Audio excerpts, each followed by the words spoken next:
Our guest today is Dan Carey, the head brewmaster of New Glarus Brewing Company. Dan and his wife Deb started New Glarus back in 1993, and since then, New Glarus has become a legend in Wisconsin, famous for beers like Spotted Cow. Enjoy the interview. Over again. When I was growing up, we would often go on family vacations. I grew up in San Francisco, and we would drive up to the country, and on the way we'd stop and visit breweries. And even when I was a little kid, I just loved uh, the the cleanliness, the tile floors and copper kettles, and the smell of of brew houses, and the taste of beer. So it was always magical to me. Nice. Um, so that kind of just sparked your passion for brewing. Obviously, it led to some very big things here. New Glarus has become synonymous with Wisconsin beer. What was the original vision that you and Deb had for the brewery, and how has that evolved over the years? Well, I was working for Anheuser-Busch as a supervisor in a brewery in Fort Collins, Colorado, and our daughters were young, and at that point in junior high, we had two daughters, and in order to be successful at Anheuser-Busch, at that point, they had 13 breweries. You'd have to be willing to move around the country and to be successful, to move up the corporate ladder, so to speak. And so I had been offered jobs in other plants like Newark or Los Angeles, St. Louis, and uh, having two young daughters, my wife was really did not want to move to a large city. And so she basically said, look, I don't think this career path is going to work for us in a family situation. So, how about we move back to my home state, which was Deb's home state, which was Wisconsin, and I'll build a small brewery and just, we'll just give it a shot. Wow. So she built the brewery for me, really as a way to raise our family in a small town. Wow. Oh, that's nice. I didn't know that. Yeah, I was reading a little bit on your website about how you were working for Anheuser-Busch, so I was interested to hear about that. Yeah. Um, so many of our listeners are very familiar with your iconic Spotted Cow, myself included. Can you share the story behind the creation of that beer and why you think that one has really become so popular? Well, we've made many beers, hundreds of beers over the years, and Spotted Cow was just one of many. Neither loved more than any of the other beers. Everything we make, we try to make with the same passion and creativity. And the idea for that beer came from a visit to a outdoor living museum in Old World called Old World, Wisconsin, in Eagle, Wisconsin. It's a large area with homesteads, and they moved various homesteads, a Norwegian homestead, a German, a Yankee homestead, and they move these log cabins to this plot of land, and they're basically farms. So you walk around this large acreage and visit these farms. And there's people dressed up in period costumes. They're cooking and they're working the land. So they're growing crops and harvesting them, with horses, and kind of representing what life would have been like in the frontier days of Wisconsin.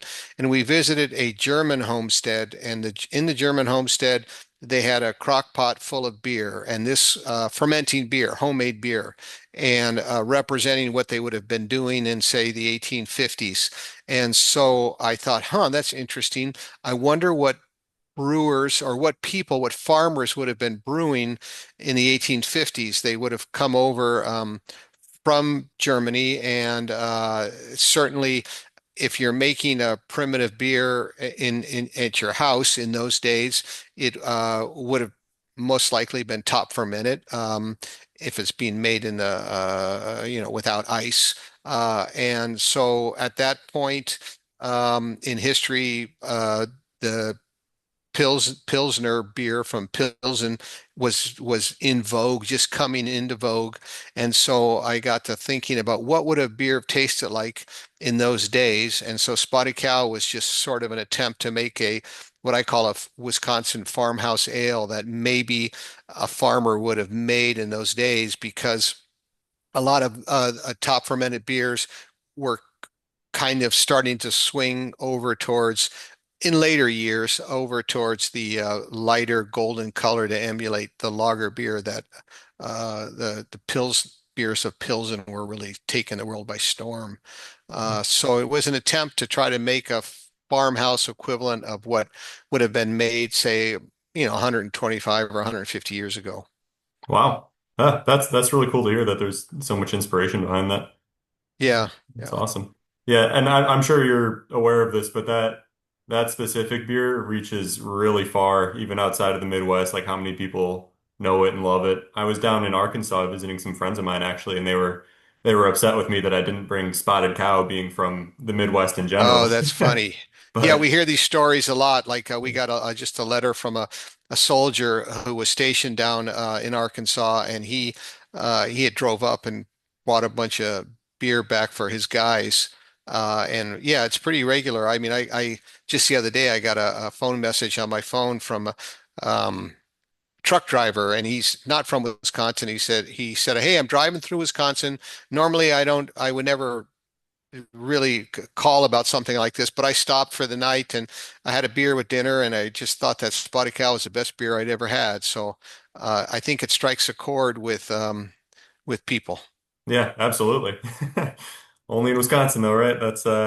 Yeah, So that yeah, kind of leads me to my next section of questions. So New Glarus is famous for its only in Wisconsin distribution. yeah. So in a world where breweries are always expanding, this is a bold and unusual strategy, and obviously it's worked for you guys very well. Can you walk us through the decision-making process behind that? It was totally my wife. Again, it's for the same reason that we started the brewery. So when we started the brewery, we were very small. I think the first year in 1993, we sold 199 barrels our first year. So we started out very humbly, and it was basically my wife and I and one other person, one guy that was helping me brew. And so Deb was she was doing all the sales and marketing and we were selling beer in Chicago. And she'd get up early in the morning, she'd make food for our daughters, and then she would drive down to Chicago, and then she'd sell beer all day long and drive back in the evening. And this was 1993, 1994, 95, and she did it on a pretty regular basis. And driving from New Glarus to Chicago, it's about a 3.5 hour drive with traffic. And it was a really not a pleasant experience because um, when you are a small brewer and you don't have any clout, uh, there's really the bar owners can be brutal, and the restaurant owners and grocery stores they can be like they can smell blood. They're not and the problem with Chicago is the taverns were used to getting free beer, like buy one and we'll give you one. And so there was always an expectation of gimmies. And when we're a small brewery with no money, that's not possible. Why would we go to all the trouble of brewing beer and giving it away? And so it was really demoralizing. It was kind of brutal. Um, being a young mother trying to go into taverns and sell beer in Chicago, it's not a pleasant experience, and it's not something that she wanted to do. And at that point, we were starting to grow so quickly that we were outgrowing our capacity, so we had to add on to the brewery. And the problem with capacity in the breweries is very, very expensive for to add tanks and machinery and process and people. So I was agonizing over where we were going to fit equipment, where I was going to find equipment. And Deb came to me and said, I think this selling beer in Chicago really sucks. I don't want to do it anymore. So let's just pull back and only sell in Wisconsin. At that point, we had been selling in New York, New York City. We sold in Oregon because we used to live in Oregon. So she said, let's just pull back to Wisconsin, make it simple, which won for her because then she didn't have to drive to Chicago and deal with brutal bar owners, and it would free up some capacity. And when we did this in the mid 90s, it was unheard of. And I can't tell you the backlash. We got brewers calling us saying, you know, Chicago's the second biggest beer market in the world. You're crazy. You're slitting your own wrists here. Why would you do such a stupid thing? And our wholesalers in the Chicago area and in Illinois threatened to sue us. And you'll never sell beer in Illinois again. I'll make sure of it. So it was kind of an ugly thing, Wow. and we had no idea that it was going to work. So it was not an attempt to be some sort of marketing coup. It was just a matter of trying to survive as a small business, and to be able to sell beer as opposed to give away is simply I mean, if you had a job and the boss said, I'm happy to pay you for 2 days, but you got to work 3 days for free, you'd look for another job, and that's kind of Right. what we did. But it worked out well. I think Deb in her heart knew that it was the right decision. Wisconsin is a unique place in my experience that the only other culture that I see that has the same reverence is the Irish culture. So you can go anywhere in the world and you can find an Irish pub, whether you're in Bangkok or Germany or anywhere. There's always an Irish themed pub, and around the United States, there's usually always an expat Wisconsin pub where people go to watch Packers and the Badgers play. So my point is that Wisconsin is very, we always say it's parochial in its buying habits. It's proud to be Wisconsin. And so it fit with the feeling of people in Wisconsin. Wow. That makes a lot of sense. I had no idea the backstory about the whole Chicago thing. That's Yeah. that's crazy that they would try and sue over that. Um, Another question. So you have a reputation for being a master of traditional lager brewing. In the craft beer world, it's often dominated by like IPAs. What is it Yeah. about lagers that you find so compelling? Well, we have always gone our own way.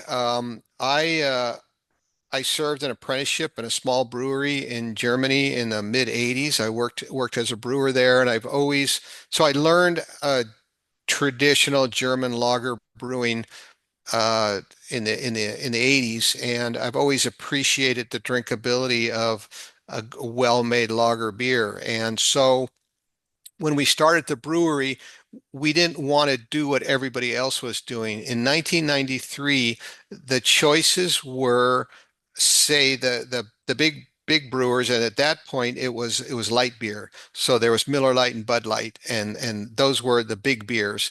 And then in Wisconsin, craft beer meant amber ales or amber lagers. And then out in California, it meant a pale ale, a stout, and a porter, and maybe a golden ale so that you could sell to Bud Light drinkers. But we didn't want to be like everybody else. I never really thought of myself as a microbrewery. I just thought of myself as a brewer like any other brewer, whether you're brewing at a multi-million barrel brewery or making 5 gallons at home. It's the same fraternity or sorority, I guess, depending on how you look at it. But be that as it may, um, it was I wanted to make beer that I thought was drinkable, harmonious, and it didn't have to be loud or highly alcoholic or over the top. And so, in a lot of ways, I would say that I felt like we've always been ahead of the curve because people have always thought of craft beer as being noisy and loud and brash, and it has skeletons on the labels and goblins and you're not worthy, all of these things that are sort of not really our style. So in some ways, it worked against us because we were against the grain. But again, it fits in Wisconsin because Wisconsin is not California. It's not Oregon. It's not Washington. It has its own sensibilities. And so we brewed beers that fit for the people of Wisconsin. Gotcha. Okay, yeah, that makes total sense. I'm a huge fan of not only Spotted Cow, but I'd say Moon Man is either a close second or maybe even a first for me. But I'm just Interesting. yeah, I love that. I didn't Yeah. I the first time I had it I think was last year. I've been drinking Spotted Cow, regularly since, for a number of years now, but I tried Moon Man and I was a huge fan. And so I'm fascinated by your whole like Thumbprint series of beers as well. Could you tell me about the creative freedom that this series allows you and how you decide what experimental beers to pursue? Okay, well, first of all, I can tell you just quickly the story of Moon Man. Mhm. Moon Man is our number two selling beer. It's broadly a dry hopped pale ale.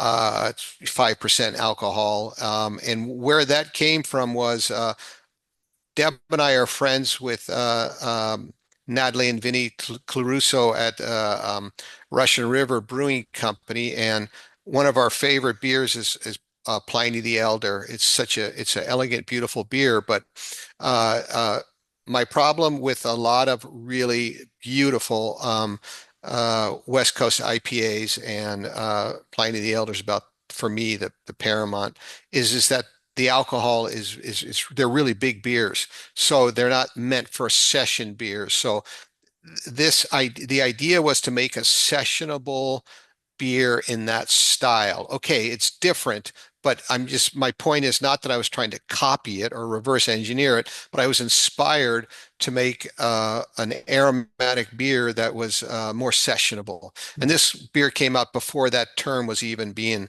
bantered about in the craft brewing business. Craft brewing business kind of goes through phases and things catch on and people start to latch on to terms. But um, yeah, the idea was to make a sessionable beer like a mini version of an IPA.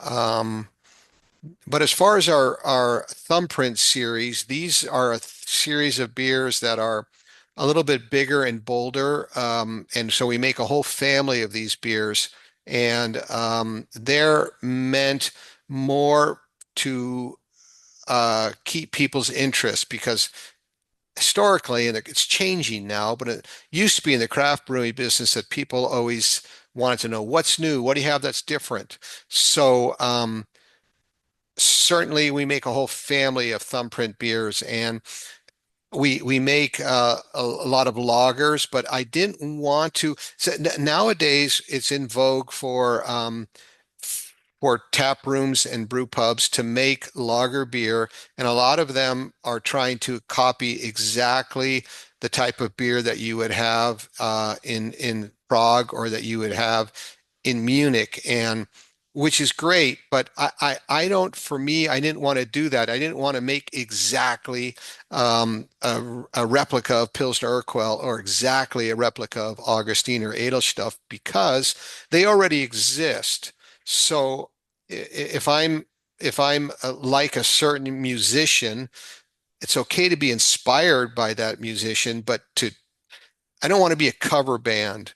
And so if I'm making a beer that tastes, and I'm proud to say I can make a beer that tastes exactly like this European lager beer, why would I do that? Because it already exists. It does a disservice to me and to that brewery. So we've always tried to make our lagers have our own idiosyncratic twist so that it has a flavor that's special and unique and different that people would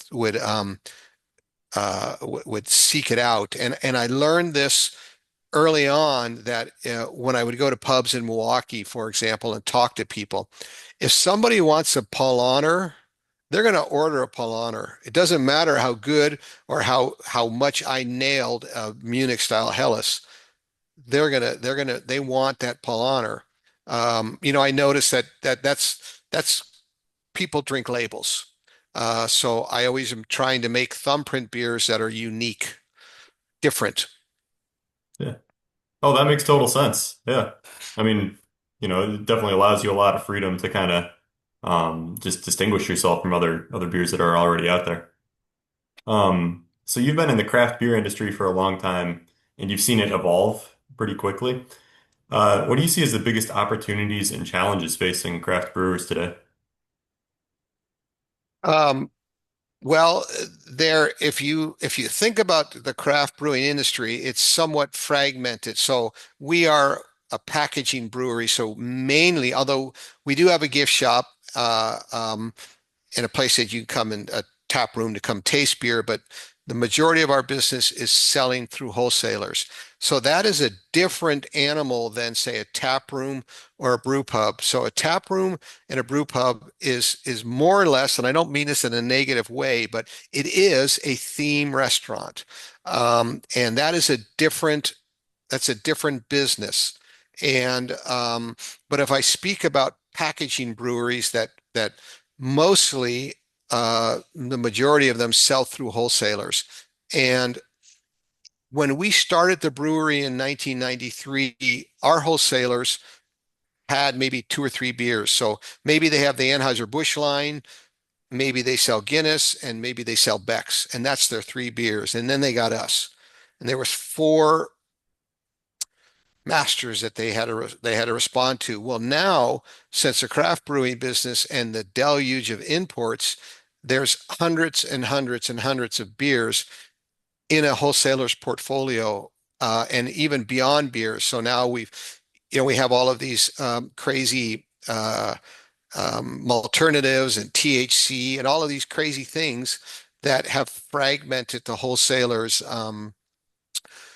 As Anheuser-Busch used to call it, share of mind. So it's a significant pinch point that we have our beer, and then it has to go through this pinch point to get out to the customers.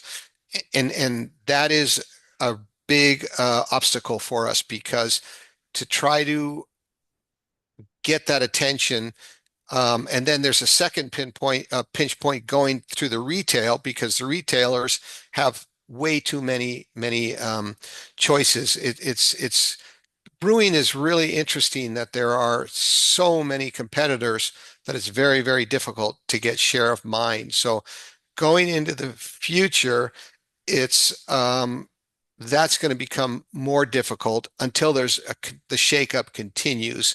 And European brewers, all of them think that America is the promised land. Well, now it's becoming more China, but I've met more than one, say a Belgian brewer that I say, well, how much beer do you sell a year? Oh, we sell about 300 barrels, but most of it in the United States, which to me is mind-boggling. So when you have hundreds of not hundreds, you have thousands of breweries competing for shelf space, it becomes very, very difficult. So that's the problem with packaging breweries. But if you look at tap rooms and brew pubs, in some ways they have an advantage because they have absolute 100% control of the beer. They get all of the markups that the wholesaler and retailers take. They have intimate communication with their customers because they can communicate directly with them. They don't have to go through all of these filters. So uh, there's an advantage to that, but the disadvantage is that they are in a location. And if that location is no longer relevant, or if that area is no longer cool, then it's not easy for them to pick up and move. So I would say that that's the biggest obstacle um, for tap rooms. And then, of course, the customer base is changing. Um, Younger people are simply drinking less alcoholic beverages than they used to. So there's I think, a shakeup going on. It really hasn't hit yet, but I think it's going to hit, and it's going to take some time for there to be a shakeout. So to be relevant, it used to be in the craft brewing business, if you made a really good beer, you were guaranteed success. But now, really good beer is a table stake. So right now it's like a game of musical chairs, and there's one less chair than there is brewers. Hmm. So we'll see. We'll see. Yeah, that's an interesting way to think of it in the musical chairs reference there. I know that you're saying a lot of the younger people aren't drinking as much beer as they used to. Is that true still in Wisconsin? I know Wisconsin has like I mean beer is very popular in that state. Is that Yes, a I would trend you're say seeing as that the well? per capita consumption in Wisconsin is higher than a lot of other places. But yes, I would say that the 21 to 29-year-old have a different opinion of beer than say their fathers uh, do. And craft beer has been around forever for them. It's their whole life. It's nothing special, nothing unique. And there's a lot of mistaken perceptions about beer that, like craft beer is higher in alcohol and calories, and sometimes it is, but it's not always. And for whatever reason, now there's been a lot of drumbeat about I call it neo-prohibitionist attitudes that total abstinence is the only way that people can remain healthy, which is absolutely not true. Certainly, 10% of the population should not drink any alcohol because they have alcoholic tendencies, and that is very, very destructive for them. But the rest of us, the 90%, benefit from what's called the J-shaped curve. That meaning the health of abstainers is worse than the health of people that drink, one or two beers a day, Hmm. and then this deleterious effect increases again as you drink more. So moderate consumption of beer is a part of a healthy lifestyle, and the reason it is because it's a social drink. It's which is another problem that people are losing since COVID. Are not socializing like they used to, and that's a destructive thing that Yeah. that we humans are, in my opinion, are tribal. We need to be in tribes. We need to be together. We need to be social. It can't be the impersonal nature of a phone. It has to be in person. And having a beer or two in a relaxing atmosphere, or a beer with dinner, or on the weekend with lunch or something like that, is part of a relaxed, chill lifestyle. To be a total abstainer to me just seems uptight, Yeah. and being uptight is not good for one's health. I've been told by doctors that the number one cause of cardiovascular disease is stress. Hmm. And if one can chill out a little bit and enjoy a beautiful glass of beer, it's part of a pleasurable lifestyle, social lifestyle. And I think maybe sometimes people forget that in their absolutism. I've heard things like, of course, in my lifetime, eggs are bad for you. Now eggs are good for you. Coffee was bad for you. Now coffee is good for you.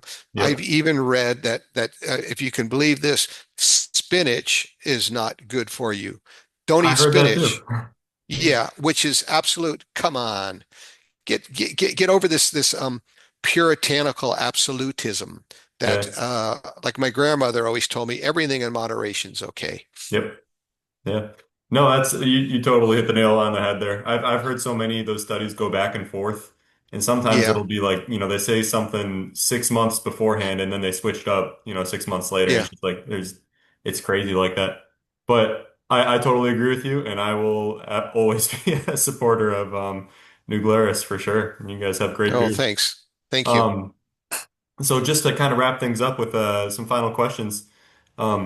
So for our listeners who are inspired by your story and want to learn more about New Glarus and try some of your beers, what's the best way for them to connect with you guys? And of course, enjoy Um, those beers. okay, well, thanks. Our website is newglarusbrewing.com. And Okay. if you go to our website, it has information about all of our beers that are out now, our brand calendar with the specialty beers that are out, because we make beers all the way from Spotted Cow to sour beer. For example, we have a framboise that'll be coming out the middle of October, and that is That's a spontaneously fermented beer, 100%. We have a cool ship and oak tanks, so we make sour beers. We make Weiss beers, make lagers, make pilsners. So we make a whole range of beers, and you'll see that on the website, and you'll also see information about our gift shop. We're going through a huge expansion right now. We're adding a huge visitor center, huge. That's a 2-year project, and it won't be open probably till spring of 2027. But in the village of New Glarus at our old brewery, um, we have a gift shop and you can actually go to our old brewery because our newer brewery is closed due to construction. But our old brewery, you can still go to and taste beer and walk around the brewery. And there's a gift shop, fan shop, and the like. So I think if you go to our website, you'll see. Uh, hopefully all of the questions can be answered, and there is also the ability to ask us questions. So if anybody has any questions, they can fill out the form and ask the questions, and we all of those questions get answered. So we have somebody that's full time responds to people's questions, whether they're, are you open on this day, or when are you going to come out with this beer, anything, or I had a problem with this beer, or I love this beer. All of those will get responses. Hmm. All right, that makes sense. Appreciate you telling me that. Yeah. One final question. So I always like to ask this to the brewmaster so I interview. Outside of your probably two most popular beers being Spotted Cow and Moon Man, if someone was new to New Glarus, what three beers would you recommend they try first to get a good introduction? It really depends on what they're looking for Mhm. because, as I said, we make everything from sour beers to bourbon barrel stouts and everything in between. So it really depends. But probably if you wanted to get an idea of the types of beers we're best known really around the world for our fruit beers. So we have this Framboise that's coming out. We also have lots and lots of different beers made with fruit, and that's some are very intense. Some are spontaneously made in a sour way. Um, we also have a new range of beers called Splash, and these are 4% alcohol, 100 or 105 calories, easy drinking beers that are good, that I think if someone wants something other than a um, heavy beer, they're very easy drinking. Um, we have a Weiss beer out called Bubbler, which is a nice summer beer, although it's coming down to the end of summer. Our Staghorn Oktoberfest is um, is tasting really good right now. We'll tap wooden kegs at our Village Oktoberfest, which is um, this weekend. So I'll be on. I don't know when this is coming out, but Friday and Saturday, September 26th and 27th, we'll be tapping wooden kegs at our Village Festival of Hmm. our Staghorn Oktoberfest. Nice. Yeah, and that Oktoberfest, is that out for sale right now? Like if I was to Oh go. yeah, oh yeah, Okay. Staghorn Oktoberfest. And if you look on our website, you'll see our brand calendar of what immediate beers are out now. Okay. Yeah, I'll be sure to pick some up. I'm going on a like a fall kind of, weekend getaway. And I'm going to be Okay. passing through Wisconsin, so I'll certainly pick up some of that Where for. do you live? So I live actually kind of by Iowa City area, but I'm Oh, going to okay. go up to Michigan just to look at the fall colors in a couple weeks Oh from now. yeah, So yeah. Yeah. it's, beautiful Yeah. up there. But Yeah, it is. It yeah, is definitely. I'm looking forward to it. So I'll add that to my list of things to bring up. Cheers. But yeah, thank you so much. Is there anything else you'd like to say to the viewers or? No, just when we open in 2027 or open up our new gift shop, we'll have a small research brewery that's kind of I bought a brew kettle that was probably built 150 years ago and it has a cool ship and very traditional old world small 8 barrel brewery that we'll have at our visitor center. And also we have a distillery, so we'll move the still up here. And probably about that time in a couple of years, we'll be releasing our whiskey that we've been aging now. It's 6 to 8 years old. So we've got some Oh, really wow. nice whiskey that we'll release. Wow. All right. That's something to look forward to. Yeah. Yeah. Well, Dan, I thank you so much for taking the time. This has been very insightful, and I really appreciate it. Yeah, thanks, Henry, for taking the time to contact me. Yeah, thank you.